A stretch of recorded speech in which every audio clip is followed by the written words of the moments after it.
एउटा समयको कुरा हो। एउटा जंगलमा धेरै जनावरहरू बस्ने गर्थे।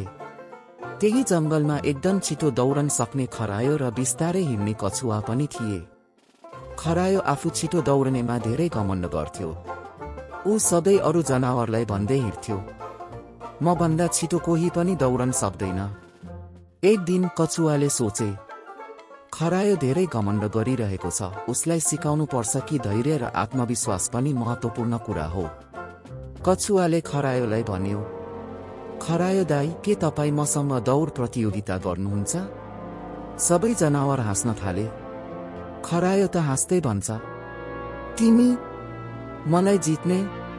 ठिक छ, दौडौँ। दौड सुरु भयो। खरायो तुरुन्तै अगाडि लाग्यो, तर बीच बाटोमा सोच्यो, कछुवा त निकै ढिलो छ, सानो सुतेरै लिउ न। त्यसैले ऊ रुखमुनि सुत्न थाल्यो। तर कछुवा बिस्तारै तर लगातार हिँडिरह्यो। ऊ कहिल्यै रोकिएन, थाकेन। अन्ततः कछुवा लक्ष्यमा पुग्यो। जब खरायो बिउजियो, कछुवा त पहिले नै जितिसकेको थियो। सबै जनावरले कछुवाको प्रशंसा गरे। खरायो लाजले रातो भयो र सिक्यो, घमण्ड नगर्नु, कहिल्यै अरूलाई सानो नठान्नु।